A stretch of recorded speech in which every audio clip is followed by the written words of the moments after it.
Yeah, last year, I have a history of allergies. I was coughing. I thought, oh, it's just allergies. Maybe I'm developing a touch of asthma. Tried different allergy meds, tried different inhalers, didn't work. Tried antibiotics, didn't help. Luckily, my primary care doctor is in my office, so I can bug him with requests and questions. And finally got an x-ray, and x-ray showed a big white patch on my lung. Very concerning for an unusual infection or cancer. And then I got a CT scan the next day. So that was a Tuesday, CT scan on a Wednesday, which showed my lymph nodes were involved, had the, again, same probably mass or opacity here, fluid in my lung. And then by Friday, I was in for a procedure called a bronchoscopy, where they put a camera down and they do a biopsy of your lymph nodes. And by that Monday, I had a diagnosis of non-small cell lung cancer, adenocarcinoma. Then by that following Friday, the molecular testing was back. So I knew my tumor had something called an EGFR mutation, epidermal growth factor receptor mutation, which is common among Asians, Asian non-smokers with lung cancer.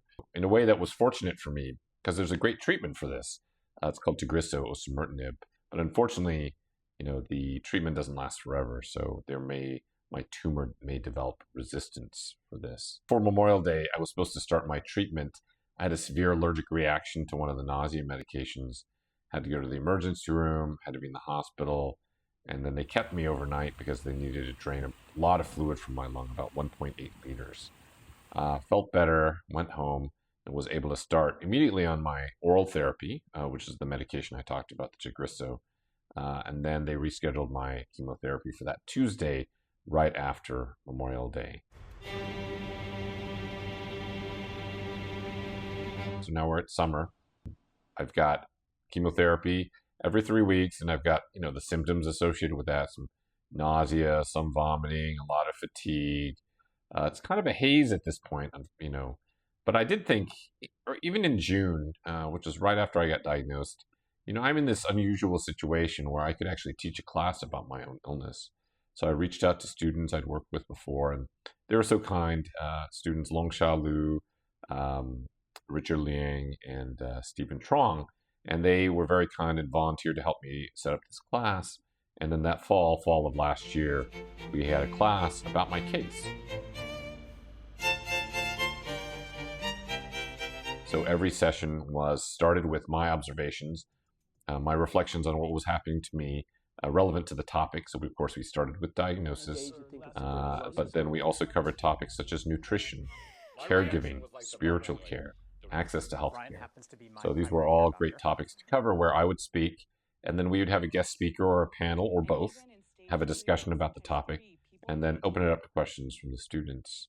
My goal for the class was really to, number one, give students, and they were predominantly medical students and some undergraduates, a sense of what the patient goes through, but from the eyes of somebody who's both a patient and a physician. The second goal we had was, hopefully I wanted to inspire people to go into something related to cancer or cancer care, either research or oncology or primary care or surgery, something involving cancer. And I think we achieved that goal. So we got a lot of media coverage for this class. One thing was unexpected in the winter was that I had so many emails and messages, letters from people around the world, both old friends, people who I had lost touch with, and strangers who emailed me and talked about how they appreciated that I shared my story. That was unexpected. I did not know that would happen. It just shows you that we need an extra space to talk about cancer care, and there's still this stigma, I believe, around talking about cancer care.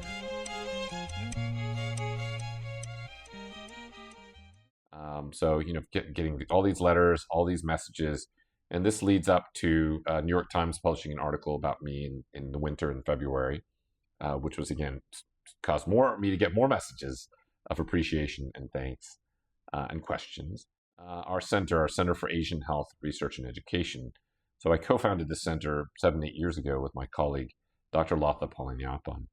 And the goal of the center is to improve the health of Asians everywhere.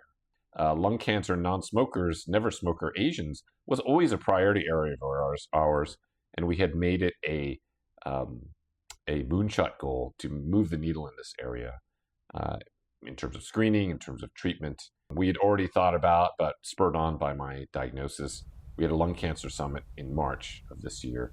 And we had all the Stanford experts come and talk about what they were doing so we could collaborate together and talk about how to, again, improve screening and treatment and diagnosis and management of lung cancer in never smokers.